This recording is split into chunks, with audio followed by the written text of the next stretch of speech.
involving children and adults in a number of places, including a local swim club. The presser just getting started. Let's go ahead and listen in live. Pronunciation. 37-year-old Rochester Hills resident who's married and is the father of 2 young boys. The allegations were that he was engaged in activity, including but not limited to placing hidden cameras in changing rooms, video recording young children as young as 2 years of age, and all the way up to grown adults in different settings. The current criminal charges, which the prosecutor will speak to, are primarily from activities conducted in Rochester and Rochester Hills when he was off duty, where he appears to utilize cameras that were deployed separate from himself and then also on his person. They were used in changing rooms, bathrooms, hospital rooms, as well as inside closets, bathrooms, and bedrooms of residents that he had access to. We believe the criminal activity has been going back at least 6 years, but this is, and I can't stress this enough, so much the tip of the iceberg. He was arrested on August 8th by our detectives as they were serving a search warrant, and again, formally charged by the prosecutor, which she'll speak to those charges. He's currently in our jail at $2 million cash bond, no 10%. So the background on this individual is he's an Indian citizen, has been working in the U.S. on a visa, came to the United States about 2011 for his internship in Michigan. He moved to Dawson, Alabama around 2018 and returned to Oakland County to continue his practice here. So this may stretch not just in Michigan, but to other states and potentially even other countries.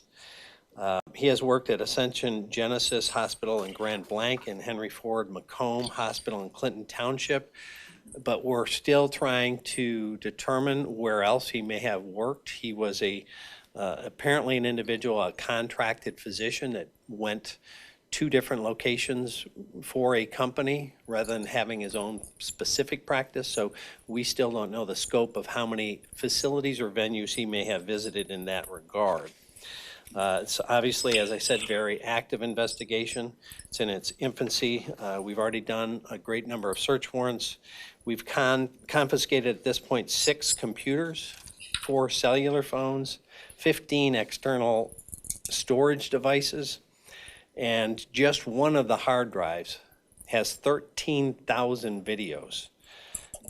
So each one of them will have to be gone through to determine if there's criminality or potential criminality in those videos, and then the prosecutor ultimately will determine if there is the charges from those. This could take as long as 6 months just to get through what we already have. So our computer crimes unit is deeply engaged in this and has put tons of hours into this already. And the other potential is there also might be cloud storage. So we're trying to run that down, which obviously would add the potential for more. Due to the lengthy time that he's been involved in this activity and the large amounts of storage that we have in our possession, we believe there's obviously a lot more to be uncovered. So we're seeking to identify more victims, and we set up a special email for anybody that believes that they are a victim of this activity to email and communicate directly with our investigators. We'll be displaying that, but I will read it to you. It is OCSO, like our initials, SIU, which is our Special Investigation Unit, OCSO SIU at oakgov.com. We'll put that up on the screen. If you believe you've been a victim or have information about this individual or this person's activities, please send us anything that you have or any questions or concerns you have. We believe he did his residency at Sinai Grace, and as I said, then went to Alabama, and has been involved in a lot of different scenarios. So, you know, as we look at this, and I've been involved in sexual predator criminal investigations for a long time. I've been in law enforcement 37 years, and in my early part of my career, I did a number of investigations of sexual predators. And then in a moment in between that career, I was a senator, and I wrote the Sex Offender Registry Act. And so I went deep down the rabbit hole of profiling sexual offenders to determine how they operated and how we could best protect the public from them. This individual potentially is one of the worst I've ever seen, because there's no particular category. It's not just children, it's not just women, it's not just men. It goes from a 2-year-old to a grown woman. And so the victimization is so broad and the perversion so great that we're just beginning to wrap our arms around it. And disturbing on so many levels that it's hard to look at the videos of that activity where a woman is basically unconscious in a hospital bed and he's violating her, to a 2-year-old thinking they're out for a great swim day and they're being captured naked. There's nobody that's out of bounds for this sick activity. So I'm excited that our prosecutors already got him locked up while we continue the investigation. If there's medical facilities that I have not talked about that have had him licensed or practicing in their facility, they need to let us know, because we're working to get our arms around how big this is. But when you think about the incredible perversion and destructive activity of Nasser, he had a much smaller group of victims in terms of potential. There's no limit to his perversion of this individual. And so we're going to need the public's help and victims' help, because a lot of these we may not even be able to identify because we have so many victims, so many videos of people. We have no idea who they are and sometimes yet what the venue is. So with that, I'll kick it over. I'll put up the, that is our individual.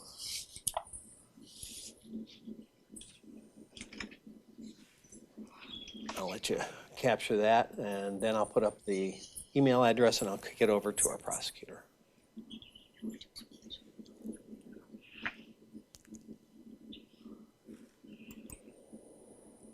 How old is he? 37. Thank you. And that's the email address on the bottom. Thank you so much, Sheriff. I'm going to talk about the charges that our office has already issued. But first I want, much like Sheriff Bouchard, the victims are our primary focus. I too started my career as a prosecutor, prosecuting child sexual assault cases, and I feel like we find ourselves saying a lot, this is the worst we've seen, and yet we see worse. But this particularly hit home to me as just being a mom.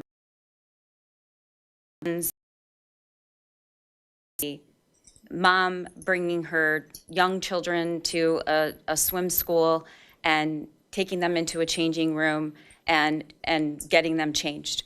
And the allegations are that the defendant was filming them from a nearby changing area stall. And it's a complete violation, and it's terrifying as a mother. And we're going to do everything we can to hold him accountable. And we're working in partnership with that. As the sheriff just said, this stems from events that occurred, the events of our current criminal case. August 13th, the defendant's wife produced materials that were concerning. The Oakland County Sheriff's Office immediately executed a search warrant and confiscated more devices, and has sifted through really jarring, alarming images, and they're still doing that. He is charged with 1 count of child sexually abusive activity, 4 counts of capturing an image of an unclothed person, 5 counts of using a computer to commit a crime, And he's being held on a $2 million bond, no 10%. We feel confident that he will remain there. Of course, these are all allegations, and the defendant's presumed innocent until proven guilty in a court of law.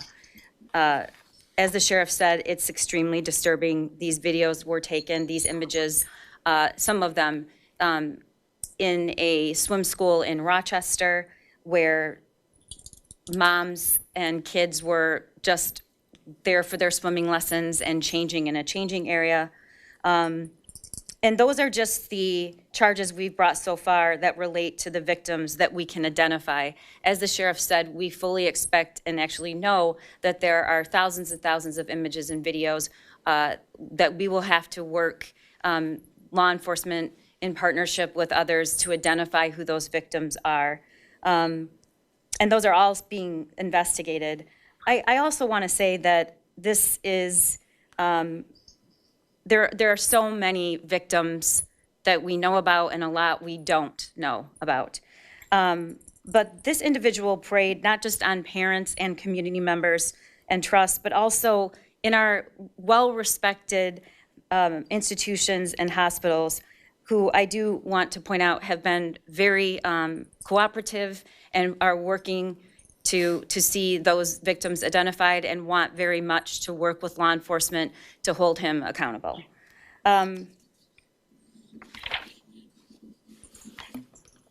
I can't stress enough the amount of hours and hours and hours of work it takes for the computer crimes section of the sheriff's office. And they have been doing that almost around the clock for over a week. These are difficult images to view, and it will take some time. We wanted to be cautious and careful about what we release to the public because we don't and can't identify all the victims at this point. We now have ability to access information and digitally analyze so much evidence, and because of that are bringing these kinds of horrific acts to light. But it takes a partnership with our law enforcement, and we rely on the computer crimes section a lot, and we are continuing to work together to make sure we can identify all the victims in this case. Thank you. Questions? Are the allegations all that it was just, not just, but that it was on camera, he was recording people, videoing people? Or is there any that he was actually sexually abusing? Oh, yeah, he definitely sexually abused some of the folks, even on camera. Since he's an Indian citizen, is this investigation going to go across international borders as well? Are you in touch with Indian police? Well, that, as I said at the outset, I think that's a good possibility. It will end up in multiple states, potentially multiple countries. So as our computer crimes unit, who unfortunately has the task of seeing this disgusting stuff nonstop, if we're able to either use geotags or other kinds of things that will help us determine where things happen, you know, it will just take it where it is, and then obviously engage with our international partners as well. So far, how many victims do we have? I can't even put a guess on it because there's so many images. Ones you've identified? We haven't identified many of the victims, but we have multiple people that are captured on film in different states of complete undress, or where they are appears to be under some kind of anesthesia, and they're being violated. I can't even put a guess on it at this point. Would you be able to share how did this crime come to light? We were given information by his wife. Are the 5 victims who are in the charged cases, they're in court records as Jane Doe's and John Doe? Does that mean they're not identified yet, or are you just protecting their identity? We're protecting their identity. The current charges that we've issued from the events that we've identified have occurred in Oakland County thus far involve 4 separate victims, and we absolutely have identified them but are trying to protect their privacy. Can you tell us what was the swim club in Rochester Hills, the name of it? Yeah, and again, as the prosecutor said, the hospitals and the swim location are victims in this as well. There is no information at all that they had any idea any of this behavior was going on, but it was the goldfish facility in Rochester. And they've all been very cooperative. Super cooperative. Can I just clarify, the victims that have been identified, the 4 victims in the currently charged case, where were those victims at? Obviously, we know Goldfish facility in Rochester. Was there another hospital as well, or were the victims all from that swim school? The currently charged cases are stemmed from the swim school. And it is a 2-year-old, a 4-year-old, and 2 adult females. Were these devices placed in areas that he had specific access to, or could they have been, more public places no one would expect him to be able to plant a device like that?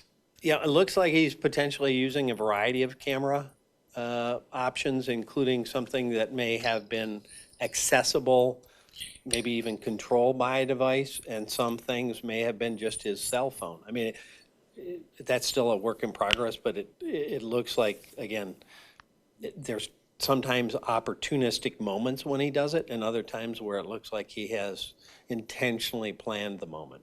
And just for clarification, I know you guys talked about this, but this time with the kids, this most recent time, I think Karen, you were talking about this stemming from the woman changing her children. Was he physically like holding something? Is that how he got caught? No, he was not caught there. They were unaware. This was discovered on the hard drives that we were investigating. So the camera looks like it's looking underneath into their changing room. And whether, what that actual device looked like, I'm sure we'll get into some more of the evidence as this case proceeds, but he obviously had been examining and researching cameras to do a variety of surreptitious activity. So he was never physically with the camera when he was these recordings? Oh, no, he was with cameras, absolutely. On some of the videos, he actually shows himself. I understand there's a lot of evidence to go through. So far, how far do you see this sort of activity dating back to? Well, I detailed what we've seen so far, so I guess, that's the current range. If they find out there's cloud storage, we don't know what may or may not be there. We don't know the depth of, we don't know what we don't know. We just know it's massive, and they've got thousands of hours ahead of them to run through and determine if something looks to be criminal, and then that gets handed to the prosecutor, and then they keep going. And where was he arrested? At his home in Rochester Hills. One last question for me, at least. The court document shows that his age is 40. So is there a discrepancy there? I was early on told he was 37. Detective, anybody? I'm so sure really he's 40. We'll confirm that with you. Or when this started percolating, I was told he was 37. Once we kind of had him in our sights, we focused more on what he did, not necessarily his date of birth, but we'll get that to you. And in the charging documents, I just want to clarify on the number of victims. It lists 4 Jane Does and 1 John Doe. So are there 5 or 4 victims in that case? There are 4 victims. Sorry, one other question on the Goldfish facility incident. So the offense date on the online court record shows August 21st, 2023. So this was an event that happened last summer that was seen on the hard drives. That's how you connected that case. Is that correct? Correct. It was from last year, okay. Correct. What would you guys say to victims who might see this, who are a little nervous to come forward, even still with his face out there and everything? That's why we gave an email so that they could do it, in a way that's hopefully not fearful for them, that they don't have to, physically come in. They can send in information, and then we can begin to make sure that they understand we're on their team. If they're a victim, we're going to do everything we can to protect them, but also to hold the perpetrator accountable for what was done to them. And for the thousands of videos that you were talking about found on the hard drives, is that believed to be all like pornographic images? We have to go through it. Yeah, I mean, some of these last an extended period of time, and you may watch the whole thing, and there may be nothing that appears to be criminal, and other of these videos, it pops up immediately like, oh my gosh, where is he now? I do want to point out that the charge of child sexual activity, abusive activity, is related to a underage individual who is not named. We don't know the identity, but it's of pornographic nature, and just the possession of that. That's what that charge relates to. And that's not related to the swim school. That's correct. So he's not charged with creating child porn at this point then? He is charged with one count of child sexually abusive activity. So that means it's on his device. Possession of a child. Well, the charging language is did attempt, prepare, or conspire to arrange for, produce, make, copy, reproduce, or finance any child sexually abusive material. So that might be why you were thinking there were 5. One is unidentified. So 4 identified, then the 1 unidentified. Yes. Do we have a correct pronunciation of his name? That's the best information I was told. Sorry? Ajaz. Omer Ajaz. There we have it. Can you just read that list of charges again? I wasn't quick enough to jot them down. Sure. I have them down here. One count of child sexually abusive activity, 1 count of using a computer to commit a crime, 4 counts of using a computer to commit a crime, and then 4 counts of capturing and distributing image of unclothed person. How many charges? 10 total. For the video that you mentioned of the woman unconscious in her hospital bed, was he there as a doctor or somebody visiting, or are you not sure at this point? There's not just one. There's not just one. Yeah, she was mentioned there's more than one. Oh, more. Unfortunately, a woman that appears to be in that situation, whether that was an individual he had been charged with any kind of medical care of, or he just accessed that room on his own, or if he went there on his own time because he had credentials, all of that's part of the investigation. And not the subject of any charges at this point. I also noticed there's a distribution charge as well. Was there an aspect where he was distributing those images somewhere? There's 5 counts of using a computer to commit a crime, 4 counts of capturing, distributing the image of an unclothed person. Those relate to the Goldfish Swim School. 2 of the victims were not minors. And to put a kind of an exclamation point on your question, at this point, our computer crimes unit hasn't determined he had sent these or shared these elsewhere, but these were his, but that's still going to be part if they find in the computer or the devices that he had been communicating or sharing. If you remember a very terrible case we had many, many years ago, we started with a few victims at a home in Oakland County and found out it was a national network of that they would do the victimization and then share it. And we don't have anything on that at this point, but that doesn't mean it's not there. And you compared this case to the Nasser case. From what you've seen so far, does this have the potential to be bigger than that because of his victimization pool? Yeah, I mean, that's what concerns me is that as terrible as that case was, it was based on actual patients in front of him, typically in a certain kind of target victimization. This has no target. It's completely random. It can be a stranger. It can be a person in a medical setting. It can be someone in his home. It can be anyone. Just to clarify, sorry, it sounds like maybe the date I'm looking at on here concerning the swim school might not be accurate. What is the date of the offense on the swim school incident? That was in August 23. Is it all from one event or is it from multiple separate incidents? It stems. It's not just from one day. So there's a range.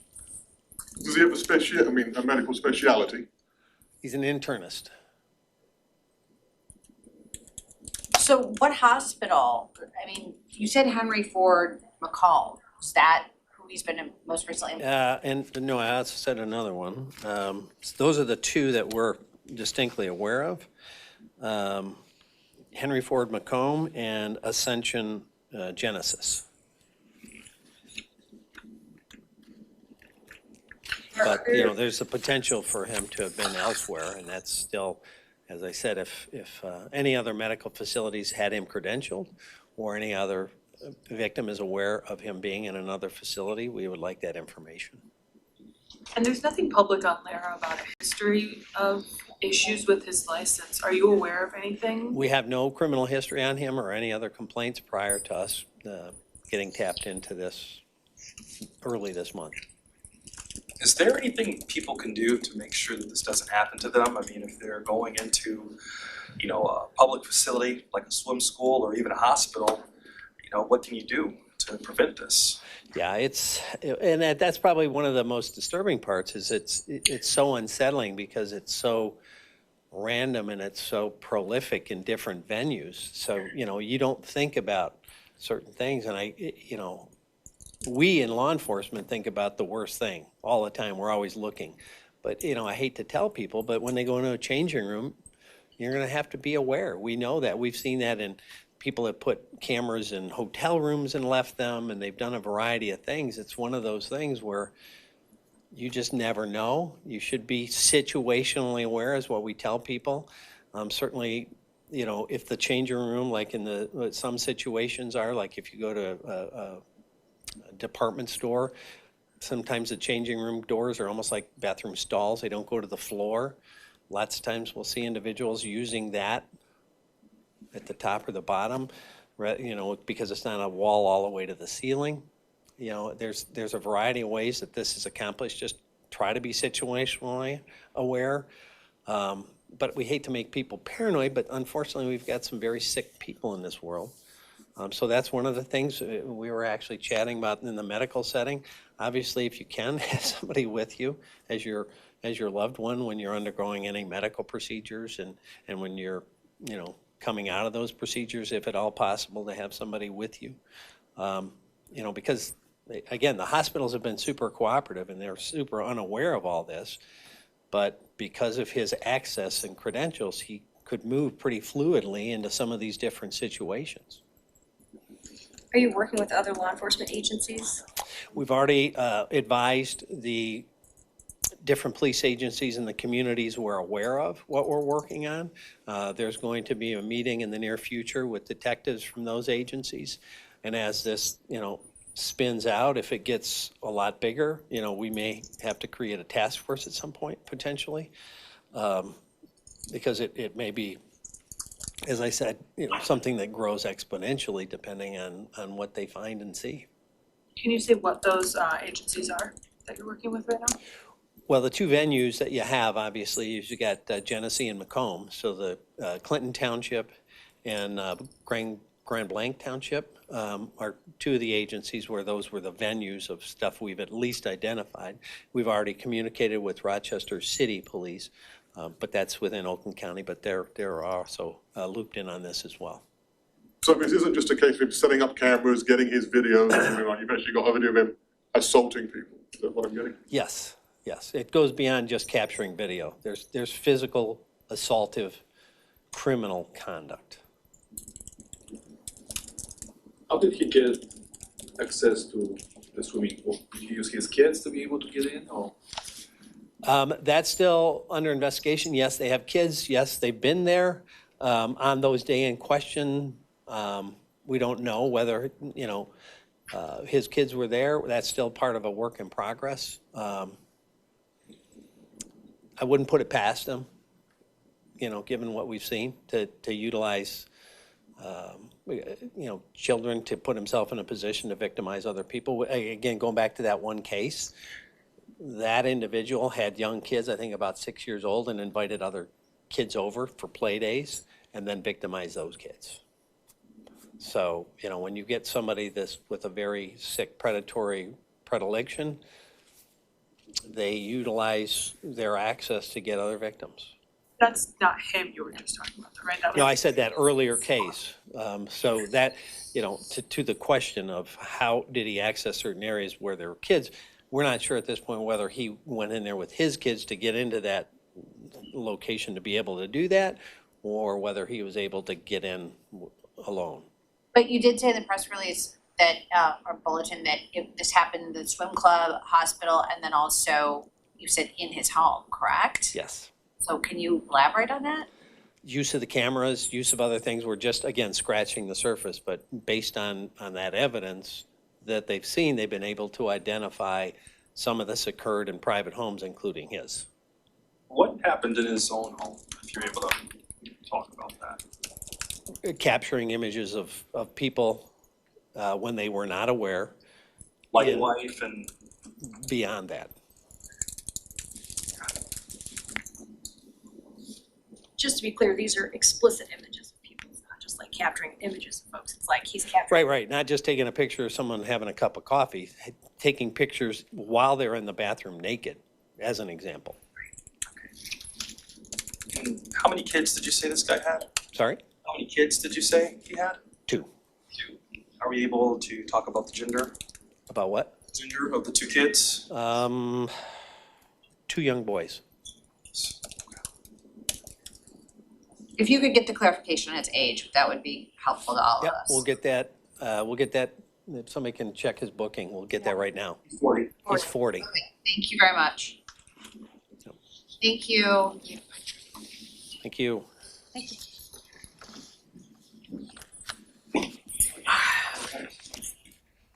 You just finished watching a live press conference from Oakland County Prosecutor Karen McDonald and Sheriff Michael Bouchard announcing charges that have been filed against a Rochester Hills doctor. A few notes. Investigators say they found evidence 40-year-old Omer Ajaz hid cameras in changing rooms, bathrooms, bedrooms, and closets of clients and others he had access to, oftentimes recording his alleged sexual crimes. Those alleged crimes range from videos of a toddler to a, quote, woman unconscious in a hospital bed, end quote. Sheriff Bouchard says the doctor minimally worked at Henry Ford Hospital in Clinton Township and Ascension Genesis in Grand Blanc. The doctor was in the U.S. on a visa since 2011 and is currently in jail on a $2 million bond. CBS News Detroit's Jack Springate will have much more on this for you in a live report at 4.